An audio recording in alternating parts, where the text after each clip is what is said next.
Okay class 7 अभी हमें pre reading कर रहे हैं। यूनिट हमारा 6 है, डायरेक्ट एंड इनवर्स वेरिएशंस। उसमें पेज 82 की रीडिंग कर रहे हैं। यूजिंग प्रोपोर्शंस, हम जो हमारी इनहेरिटेंस है या विरासत का हिस्सा किस तरह प्रोपोर्शन के थ्रू निकाला जाता है। प्रोपोर्शंस के टॉपिक को यूज़ करते हैं। इनहेरिटेंस में उसका क्या इम्प्लीमेंटेशंस होती हैं, हम कैसे प्रोपोर्शन को यूज़ करते हैं इनहेरिटेंस या विरासत के हिस्सों को डिवाइड करने के लिए या सेपरेट करने के लिए। So according to the Islamic law of inheritance, the property and the money a man left behind must be distributed amongst his family and the following ratios।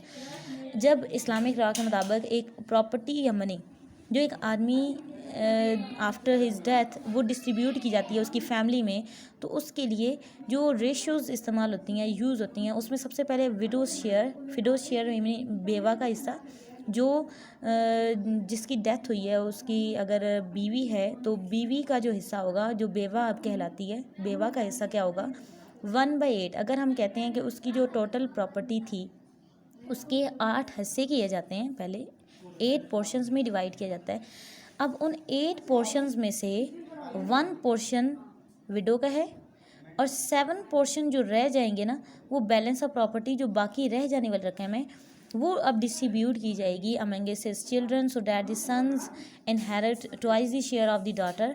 सो जो डॉटर होती है उसके मुकाबले में जो शेयर मिलता है सन्स को, वो ट्वाइस ऑफ द डॉटर होता है।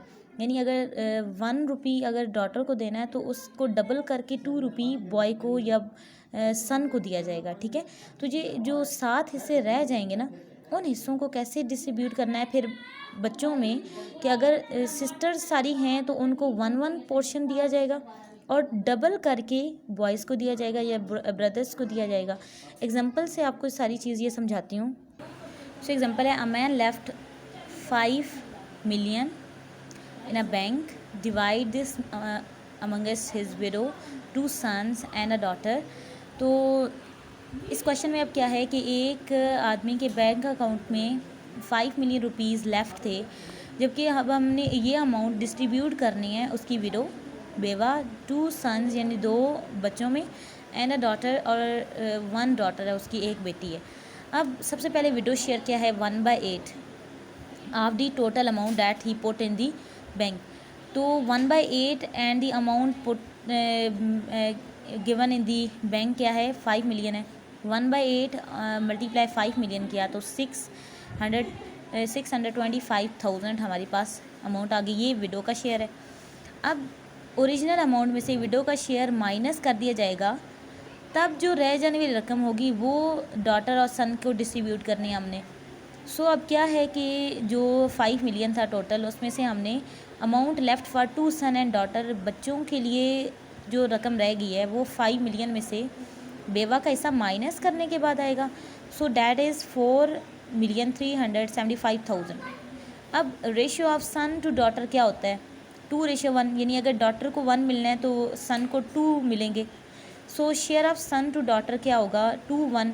अब बॉयज़ क्योंकि हमारे पास डॉटर जो उसके थे, सन जो थे वो 2 सन थे, सो अब यहाँ पे 2 × 2 4 हो जाएगा।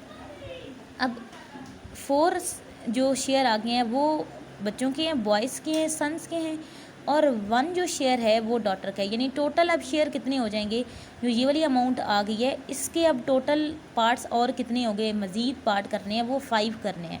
टोटल नंबर ऑफ़ शेयर 4 + 1 इनको किया तो 5 आ गया। अब इनमें से एक शेयर कितना होगा, तो हमने 1/5, टोटल 5 है ना, तो 1/5 ऑफ ये जो रह गई है रकम 4,375,000 करना है। तो इसका मतलब आ गया ईच शेयर कितना हो गया 875। अब डॉटर को तो एक ही शेयर मिलना था ना, तो ईच शेयर में भी हमें एक ही शेयर गिवन है, तो ये एज इट इज़ आ जाएगा शेयर ऑफ 1 सन। जब एक बेटे को देना है तो इस शेयर के 2 पोर्शन उसको देने हैं ना, तो इसको डबल कर देना है हमने, तो मल्टीप्लाई किया तो 1,750,000। और जब सेकंड सन का वो भी सेम इसी तरह उसका भी डबल होगा ना, तो 1,750,000। अब जब हमने चेक करना है कि क्या हमारी जो रेशो सारी आई हैं, सारे हमने पोर्शंस बनाए हैं, वो उसकी टोटल अमाउंट वही बन रही है। सबसे पहले हमने चेक किया था विडो शेयर, वो हमने लिख लिया, फिर डॉटर शेयर यहाँ से आ गया, फिर फर्स्ट सन सेकंड सन शेयर सारे लिखे। जब इनको हमने सम किया तो अगेन हमारे पास जो टोटल हमारे पास अमाउंट बनी है वो 5 मिलियन बनी है। यहाँ पे ये एक ज़ीरो एक्स्ट्रा लगा हुआ है, 5 मिलियन है, ठीक है। तो ये ऐड करने से आ जाता है। नेक्स्ट हमारे पास डिवाइडिंग इन गिवन रेशो। जब हमारे पास डिवाइडिंग इन गिवन रेशो, हमें इसका प्रोसीजर किस तरह यूज़ करते हैं, क्या करते हैं। अगर हमारे पास एग्जांपल है, divide 10,000 amongst Imran Irfan Ehsan and Asim in the ratio of 2:3:5। हमने इस 10,000 का जो अमाउंट है उसको डिस्ट्रीब्यूट करना है इरफान एहसन एंड आसिम में, और उनके पोर्शन किस तरह होने चाहिए कि अगर इसके टोटल हिस्से जितने भी होंगे वो हम नेक्स्ट देखेंगे। उनमें से 2 पोर्शन जो है ना वो इरफान को देंगे, एहसन के होंगे 3 और 5 होंगे आसिम के। सबसे पहले टोटल अमाउंट हमने लिख ली, और टोटल नंबर ऑफ़ शेयर क्या होंगे। ओके, अभी टोटल नंबर ऑफ़ शेयर्स, इन तीनों शेयर्स को ऐड करेंगे तो टोटल 10 बन गए। अब इरफान शेयर होगा 2/10, यानी जो टोटल शेयर हैं 10, उनमें से 2 शेयर्स इरफान को जाने हैं, तो 2/10 of total amount. Total amount of का मतलब मल्टीप्लाई, टोटल अमाउंट आ गई 10,000। सो यहाँ पे एक ज़ीरो यहाँ से और यहाँ से कैंसिल हो गया, तो 1000 मल्टीप्लाई 2,000 आ गया। अब एहसन शेयर क्या होगा, 3/10 मल्टीप्लाई 10,000। सो यहाँ से ज़ीरो और ज़ीरो कैंसिल, 1000 मल्टीप्लाई 3,000। और आसम शेयर होगा 5/10 मल्टीप्लाई 10,000, ज़ीरो और ज़ीरो कैंसिल, 5 मल्टीप्लाई 1000, 5000। अब ऐड कर लेते हैं चेक करने के लिए क्या हमारी टोटल अमाउंट आ रही है वो वही आ रही है जो हमारे पास शेयर्स हर एक के आए हैं। 0 0 0 तो 5 3 8 2 10, तो अगेन 10,000 ओरिजिनल अमाउंट आ गई ना। इट मीन हमने सारे को शेयर बिल्कुल ठीक डिस्ट्रीब्यूट कर दिए हैं। नेक्स्ट एक्सरसाइज 6 है, fill in the blanks. Time and distance have dash variation. Time और डिस्टेंस का भी हमने एग्जांपल में पढ़ा था, डायरेक्ट वेरिएशन होता है।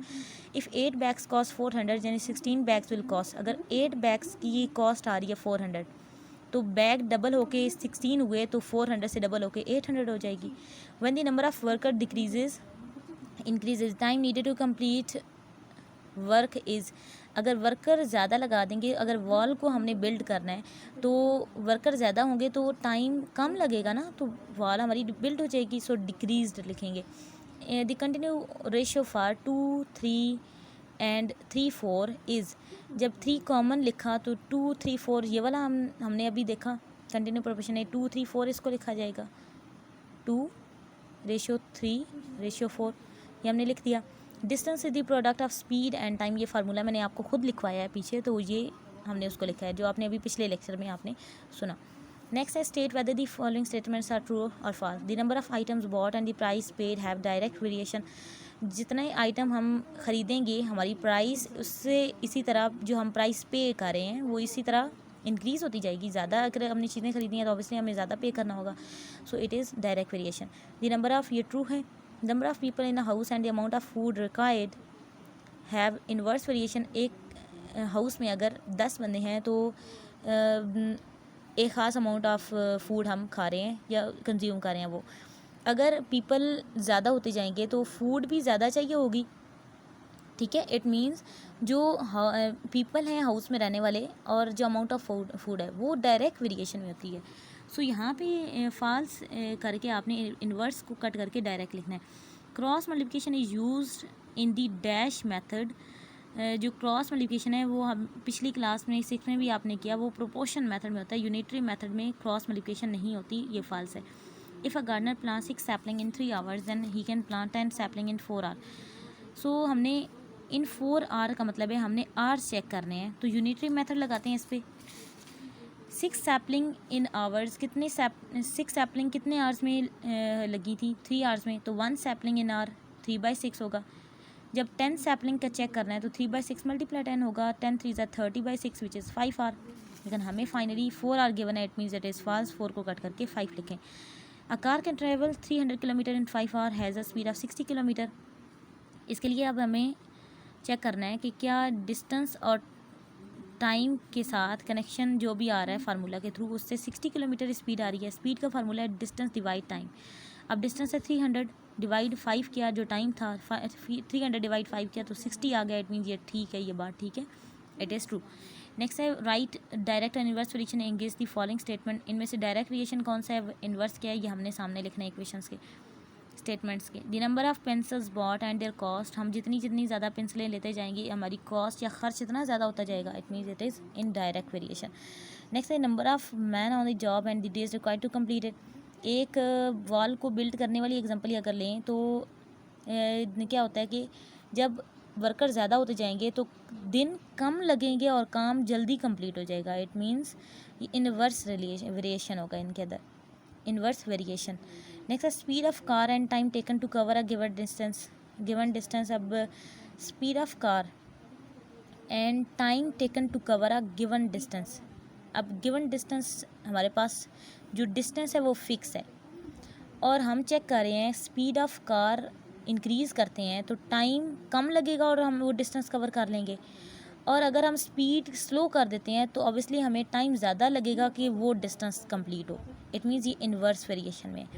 नेक्स्ट है distance covered and time taken by car moving at constant speed. अब नेक्स्ट हमें स्पीड कांस्टेंट कर दी गई है और डिस्टेंस कवर और टाइम का हमने कनेक्शन चेक करना है। अब डिस्टेंस जैसे जैसे टाइम हम आगे चलते जाएंगे, स्पीड अब कांस्टेंट है, ये जहन में रखना है।